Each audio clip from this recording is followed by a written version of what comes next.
জয় হোক সকল সৃষ্টির, জয় হোক আহলে বায়াতের, জয় হোক মানবতার। আজকে আসলাম, অনেকেই বলে যে সনাতন ধর্মের কর্ম করতে হয়। ওই দাদার ঘরের জন্য আজকে, ওই দলদের ঘরের জন্য আজকে একটা সুসংবাদ নিয়ে আসলাম।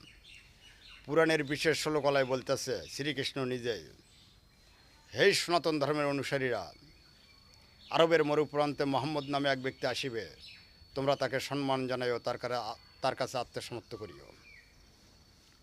এখন জানার বিষয়, কিছু কিছু তরিকতের লোক তারা ইসলাম ধর্মে জন্মগ্রহণ কইরা তারা যখন গুরুর কাছে বায়াত গ্রহণ করে, যায় গোপনে সনাতন ধর্ম ক্লিয়ার করে। এখন তারা কি আসলে আদতে মুসলমান? একটু জানার বিষয়। আমার আইডিটাতে কিছু কিছু কথায় মানুষের মাথা গরম হইতে পারে, আমার কিছু যায় আসে না। যেমন লালন সাইজির এখানে যত ইসলাম ধর্মের লোক গেছে, ভিতরে গেলে দেখা যায় তাদের সনাতন ধর্মের কর্ম।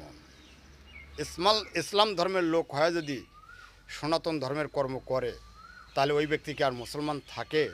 একটু জানার বিষয়। তাই প্রথম বলে গেছি, শ্রীকৃষ্ণ নিজেই বলছেন পুরাণের বিশেষ শ্লোকলায়, হে সনাতন ধর্মের অনুসারীরা, মোহাম্মদ নামে এক ব্যক্তি আসিবে আরবের মরুপ্রান্তে, তোমরা তাকে সম্মান জানাইও। তাই দয়া করে ভিডিওটা শুনবেন।